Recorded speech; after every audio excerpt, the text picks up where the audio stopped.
Bonjour et bienvenue. Alors nous allons tenter au travers de cette vidéo d'expliquer ce que sont les transitions, ou en tout cas comment gérer les transitions au niveau de notre timeline.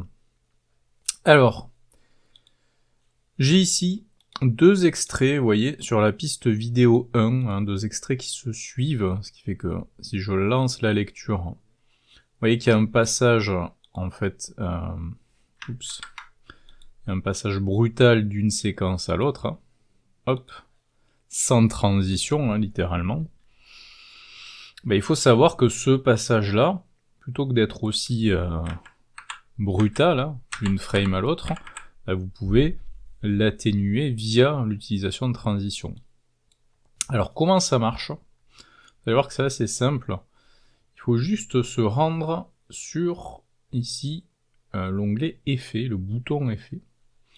Et dans la boîte à outils, là où on avait trouvé les titres et le remplissage par couleur unie, couleur opaque, vous avez également ici la notion de transition vidéo. Et vous allez voir que les transitions, c'est pas ce qui manque, comme vous pouvez le constater. Il y en a un bon paquet, hein. On peut commencer par les fondus. Alors au passage, vous pouvez prévisualiser, vous voyez, en déplaçant la souris au niveau de la transition, vous voyez ce que fait la transition, hein. Donc là on a le fondu additif, on passe d'un extrait à l'autre en utilisant en gros un mode de fusion additif, hein. Vous avez le fondu enchaîné qui est le plus traditionnellement utilisé, hein, pour passer d'un extrait à l'autre. Le fondu par flou, vous voyez également ce que ça peut donner. Le fondu non additif, c'est l'inverse, hein, de l'additif. Le fondu vers une couleur. Alors là, ils utilisent le fondu vers la couleur noire, hein, mais vous pouvez changer la couleur une fois la transition appliquée. Le smooth cut, ça fait une sorte de morphing. Et puis après, au-delà des fondus, vous avez les ouvertures, hein. Iris, iris croix, iris diamant, etc., etc. Je vais pas tous vous les faire, mais libre à vous de regarder ce que ça donne. Vous avez ensuite les déplacements, les transitions par déplacement, hein. Coulissement, fractionnement, le pousser, on pousse la séquence d'avant, hop, pour afficher la nouvelle séquence, porte coulissante, puis les formes, hop, alors ça ressemble beaucoup aux iris, mais en termes de mécanique. Donc vous regarderez la notion de voler, hop. Ça ressemble beaucoup aux transitions PowerPoint là pour le coup. Donc c'est pas forcément de superbes transitions, hein. Généralement on reste quand même sur des fondus, hein, pour ce genre de choses. Donc le flash, le tremblement de caméra, les cercles, crash zoom, bon, vous regarderez, hein. Je vais pas tout passer en revue, mais en tout cas, comment derrière, alors combustion c'est assez marrant, c'est des combustions papier un peu, voilà. Bref. Comment appliquer ces transitions? Ben, c'est tout bête. Quand vous avez trouvé celle qui vous intéresse, par exemple je vais prendre le fondu vers une couleur, ben, tout simplement, vous maintenez le clic dessus et vous la faites glisser. Attention, ici il faut qu'elle chevauche, je sais pas si vous voyez, les deux extraits, hein. C'est-à-dire qu'elle commence ici, hop, et elle s'arrête sur le deuxième extrait. Et quand vous cliquez donc sur ceci qui symbolise la transition, hein. Je peux zoomer pour que vous voyez un petit peu mieux. Hop, vous avez d'ailleurs le nom qui apparaît quand vous zoomez, hein, le nom de la transition. Vous voyez qu'elle est à cheval sur les deux extraits. Vous pouvez ensuite, en passant par l'inspecteur et ici le bouton de transition, ben, régler tout simplement cette transition. Donc vous avez la durée, et vous voyez en direct en bas ce que ça donne, hein.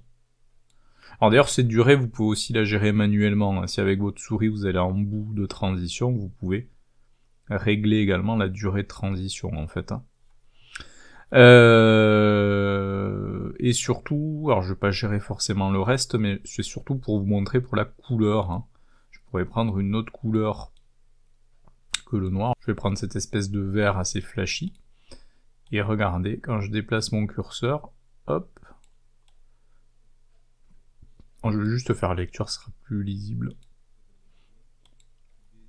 Vous voyez tout simplement que le fondu c'est fait par rapport à cette couleur là. Alors, je vais peut-être augmenter la durée de la transition pour mieux voir ce que ça donne. Voilà.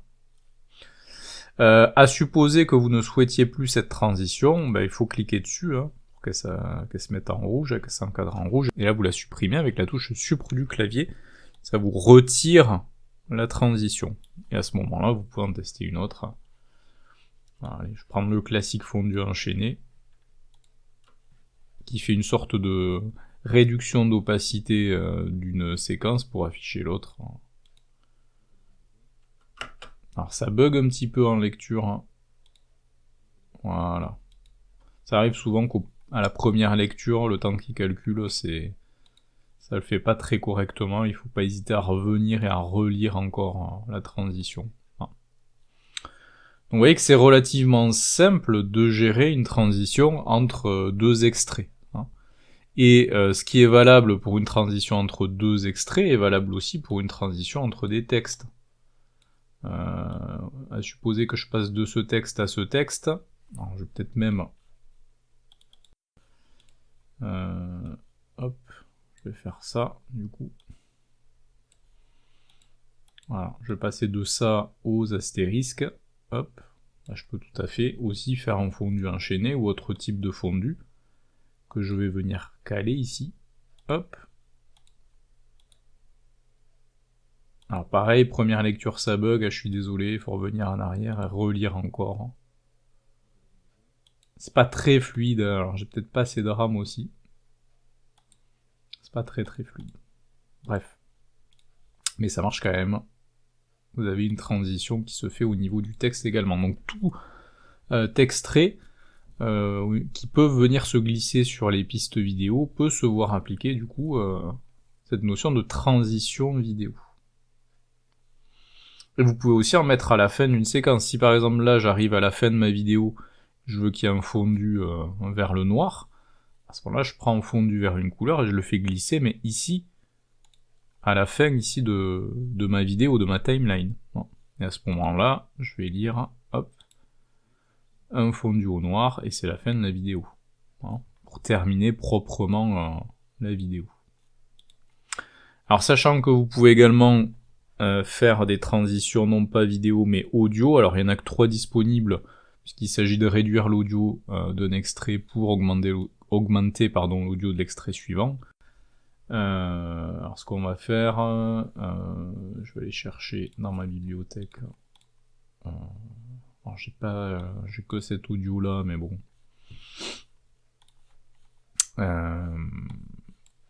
Hop.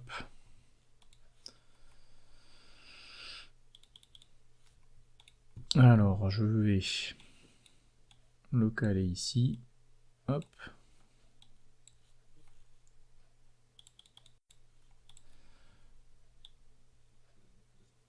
Donc là on a un passage brutal de cet extrait audio vers cet extrait audio, sans transition. Je pourrais très bien, donc en passant par effet et transition audio, faire des fondus enchaînés. Alors le classique c'est celui-là, en 0 dB. Donc on a une réduction de cet audio pour augmenter l'audio de la séquence d'après. Donc ça fond les deux, d'une certaine manière. Et vous avez la même chose, mais en plus 3 dB, c'est-à-dire qu'il y a une augmentation de 3 dB d'une des pistes, et l'autre en moins de 3 dB, c'est une diminution de 3 dB. Donc au niveau rendu, on est sur quelque chose qui au final est assez similaire. Bon, moi généralement, je reste sur le fondu enchaîné 0 dB. Donc voilà pour ce qui était de la notion de transition audio et vidéo, entre différents extraits de votre timeline. Et on se retrouve très prochainement pour une nouvelle notion.